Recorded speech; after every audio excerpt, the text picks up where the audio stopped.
지금 저와 함께 오신 이곳은 제가 이번 전시에서 가장 기대를 하고 가장 보고 싶었던 차들이 모여있는 포르쉐 모터스포츠 섹션입니다. 포르쉐와 모터스포츠는 정말 뗄래야 뗄 수 없는 관계이고, 포르쉐 911의 시동키 위치는 모터스포츠에서 빠른 출발을 위해서 일반 차와 달리 왼쪽에 위치했을 정도로 모터스포츠의 DNA는 포르쉐 그 자체라고도 할 수 있는데요. 이번 모터스포츠관에는 정말 일반적으로 보기 힘든 포르쉐 전설적인 레이싱 카드를 실물로 접할 수 있는 정말 드문 기회가 아닐까 싶습니다.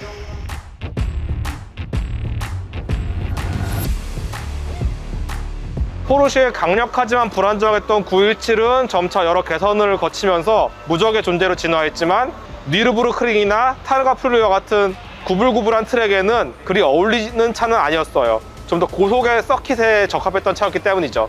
그렇기 때문에 포르쉐는 그러한 좀 복잡하고 어려운 코스에 적합한 차를 개발하기로 결정하는데요.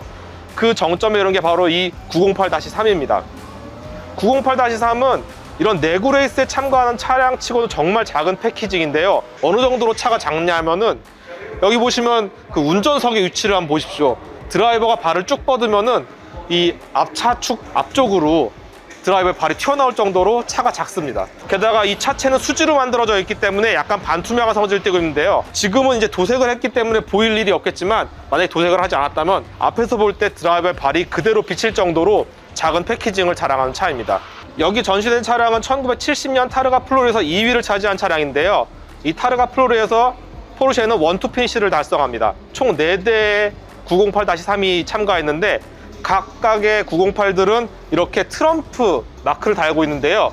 이게 그냥 붙은 게 아니라 사실은 일종의 오마주입니다. 포르쉐의 창립자인 페르나이트 포르쉐는 1922년 당시 다임러의 오스트리아 자회사인 오스트로 다임러에서 근무하고 있었는데요. 이때부터 포르쉐는 레이싱카를 개발하고 싶었지만 자금이 부족했고, 이때 오스트리아의 젠틀맨 드라이버인 알렉산드르 콜로브랏 백작이 자금을 지원합니다. 그래서 포르쉐는 4대의 샤샤, 즉 당시 알렉산드르 클로브랏의 별명이었던 사샤를 붙인 4대의 자동차를 투입시키는데요. 이 대회에서 샤샤는 클래스 우승을 달성하게 됩니다. 재밌는 것은 그 자금을 후원했던 콜로브랏 백작도 직접 레이싱에 참가를 했고요. 특히 훗날 메르세데스 벤츠의 전설적인 레이싱 디렉터인 알프레드 노이바우어도 이 사샤의 드라이버로 참가했습니다. 그때 그 4대 사샤에는 트럼프의 문양인 스페이드, 클로버, 다이아몬드, 하트가 부착되었는데요.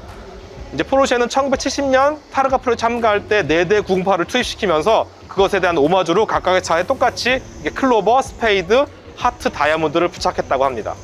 여기 보시는 차는 93577 베이비라는 차량입니다. 사실 되게 우락부락한 차기 때문에 대체 뭘 보고 베이비라고 하는지 의아하실 텐데요. 그것은 이 차의 원형인 그룹 5 935가 이 차에 비해 2배의 배기량을 지니고 다양한 냉각 장비 때문에 좀 더 무거웠던 차였기 때문에 그것보다 배기량이 절반으로 줄어들고 상당한 감량이 가해진 차라서 아마 베이비란 별명이 붙었을 거라 생각됩니다. 이 차의 가장 혁신적인 것은 바로 제트 쿨링이라는 시스템인데요. 이 차는 무게를 감량하기 위해서 에어 투 워터 쿨링 시스템을 에어 투 에어 시스템을 바꾸는데, 그러기 위해서는 냉각 효율을 향상시켜야 하지만 추가적으로 공기 유입을 위한 어떤 스쿱을 달면은 또 그걸로 인해서 공기 저항이 발생하기 때문에 당시 포르쉐 레이싱 부서의 수석 디자이너였던 노베르트 징어는 아주 기발한 착상을 하게 됩니다.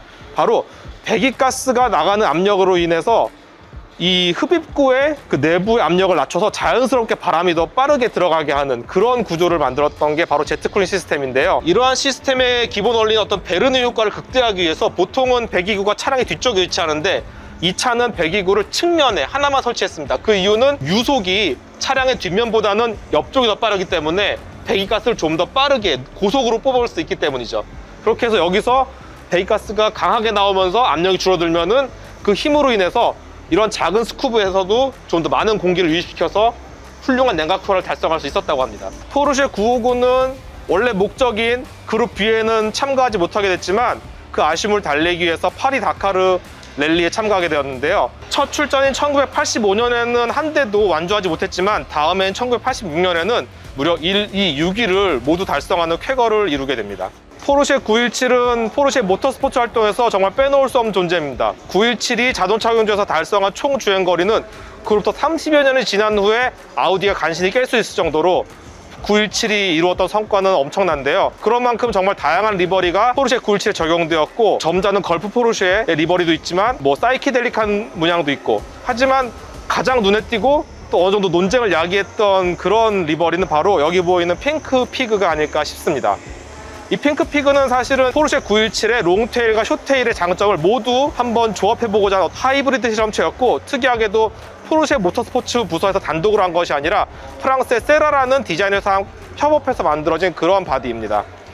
근데 이 모양 자체가 약간 좀 두툼하다 보니까 언제부턴가 이제 돼지라는 별명이 붙었고, 이 돼지라는 별명을 들은 포르쉐 내부에서는 제대로 한번 돼지 모양으로 만들어 보자 해서 돼지고기 부위에 명칭을 붙여가지고 이렇게 만들었는데, 근데 이제 유감스럽게도 당시 이제 포르쉐는 버무스 회사인 그 마티네 로시에서 후원을 받고 있었는데요.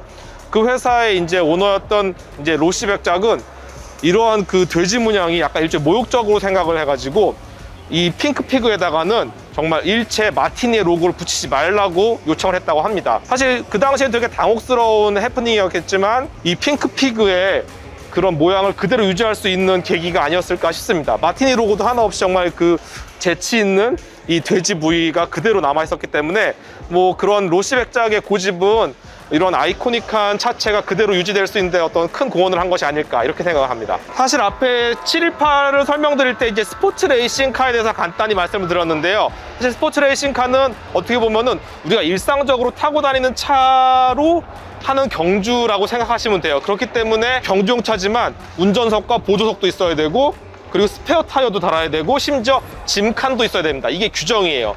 이걸 갖추지 않으면은 실격이 됩니다.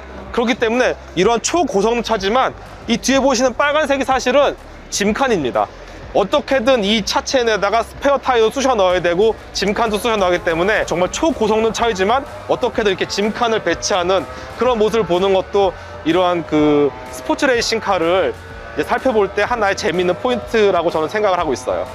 여기 보이는 911 GT1은 1998년 르망 GT1 클래스 우승 차량입니다. 사실 뭐 이름은 911인데 우리가 일반적으로 아는 911하고는 거의 공통점이 없어요. 테일 램프, 이런 램프에 일반 호환될 뿐이지 실제 911과는 거의 관련이 없다고 보시면 됩니다. 911 GT1에서 좀 흥미로운 부분은 바로 바퀴를 고정하는 센터락 나사인데요. 빠른 탈착을 위해서 이렇게 하나로만 고정을 하다 보니까 바퀴의 회전 관상에 의해서 자동적으로 잠기는 그런 왼나사 구조입니다. 그런데 이제 양쪽 바퀴가 이제 위치가 다르다 보니까 나사의 회전 방향도 달라져야 돼가지고, 근데 사실은 경주에서 되게 급박한 상황에서 나사를 교체해야 되는데 혼동이 되면 큰일이잖아요. 그렇기 때문에 이 오른쪽과 왼쪽 바퀴 나사의 색깔을 다르게 해가지고 전혀 혼동이 되지 않도록 그렇게 조치한 것이 바로 이 GT1의 특징이라 할 수 있겠습니다. 여기 보이는 919 하이브리드는 아까 보셨던 이제 911 GT1 이후 이제 워크스에서 철수했던 포르쉐가 2014년에 르망에 복귀하면서 출전시켰던 차량입니다. 다만 2014년에는 이제 좋은 성과를 거두지 못했지만 이후에는 역시 포르쉐답게 2015, 16, 17년 3년 연속 르망 종합 우승을 차지했던 차고요. 포르쉐는 이 919 하이브리드로 얻은 이제 기술을 바탕으로 나중에 이제 타이칸, 정말 순수한 전기 스포츠카인 타이칸을 발매하게 됩니다. 지금 이곳은 아까까지와는 다르게 뭔가 좀 더 산뜻하고 미래적인 분위기가 가득한데요. 바로 이곳은 포르쉐가 단 한순간도 놓치려 하지 않았던 가치인 혁신, 그 혁신의 현재 미래를 보여주는 이노베이션관입니다. 지금 보시는 차량인 포르쉐 959는 포르쉐 최초의 슈퍼카라고 할 수 있는 차량입니다. 1983년에 그룹 B 스터디라는 이름으로 발표가 되었고요. 1987년에 단 300여 대만 한정 생산된 차량입니다. 이 그룹 B 스터디라는 최초의 프로젝트명에서도 알 수 있듯이 이 차는 사실 월드 랠리 챔피언십의 최상위 카테고리인 그룹 B에 참가하고자 만들어진 차량인데요. 당시 그룹 B는 정말 괴물 같은 차들을 투입시켜서 경쟁했던 그런 카테고리입니다. 하지만 그룹 B는 란치아의 괴물 같은 차량이었던 델타 S4의 비극적인 사고 이후로 폐지가 되었고, 그 이후 959는 정말 오도 가도 못한 신세가 되어버렸죠. 이 포르쉐 959는 6단 기어가 장착되어 있는데요. 일반적인 6단 기어 차량과 달리 이 중에 한 계단은 오프로드를 위한 G단입니다. 이러한 모습 자체가 이 959가 애초에 이제 랠리를 위해서 생산된 차라는 점을 방증하는 것인데요. 앞서 모터스포츠관에서 잠깐 지나쳤던 959 다카르 랠리 버전이 바로 그룹 B에 참가하지 못하게 된 포르쉐 959가 활약했던 그 차의 실물입니다.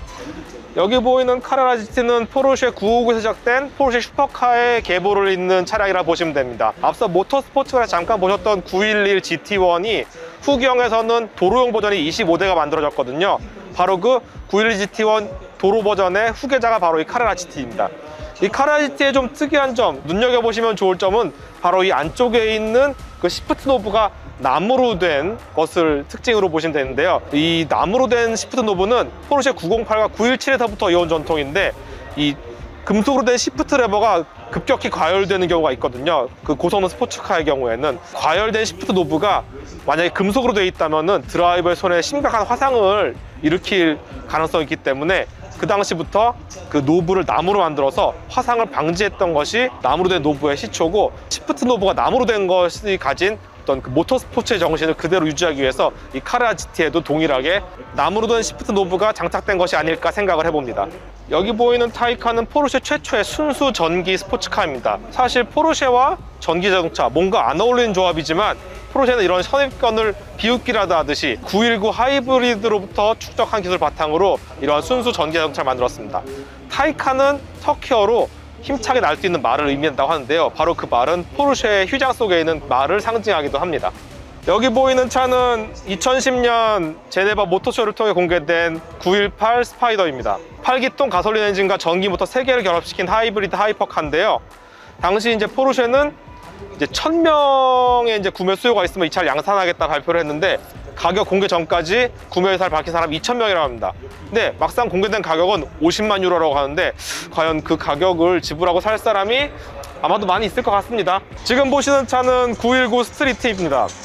그 앞서 모터 스포츠카에서 보였던 919 하이브리드의 성과를 바탕으로 만들어진 도로용 차량인데요. 모업까지 만들고 정말 이렇게 멋진 자태를 지니고 있지만, 아쉽게도 파워팩 관리에 무리가 있다고 판단돼가지고 양산은 취소된 상태입니다.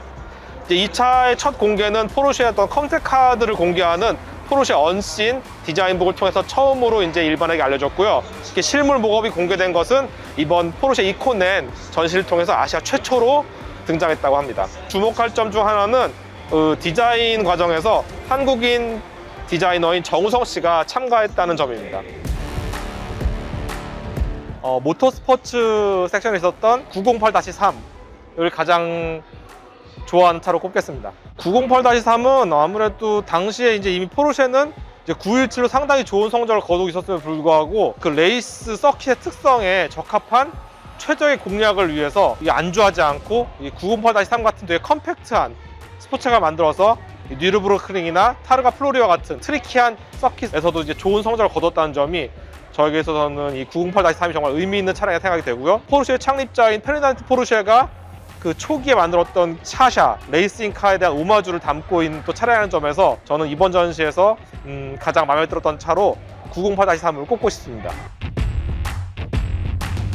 포르쉐의 전설적인 머신들을 함께 보시고 나왔는데요. 제가 정말 그 옛날 차를 좋아하고 포르쉐의 영광을 함께 했던 정말 전설적인 이 스포츠 레이싱 카드를 볼 기회가 흔하지 않기 때문에 멋진 요즘 차들보다는 좀 더 그 옛날 차에 좀 시간을 많이 할애한 것 같습니다. 오늘 저의 이 장황한 설명이 이미 이 전시를 보셨지만 여기에 나와 있는 설명이 좀 충분치 않았다, 아니면은 미처 몰랐던 부분을 조금이나마 이제 보충해 드릴 수 있는 시간이 되었다면 저로서 정말 큰 기쁨일 거고요. 앞으로도 저의 채널 계속 구독해 주시고 좋아요 눌러 주시고 항상 놓치지 않을 수 있게 알림 설정까지 부탁드리겠습니다. 감사합니다.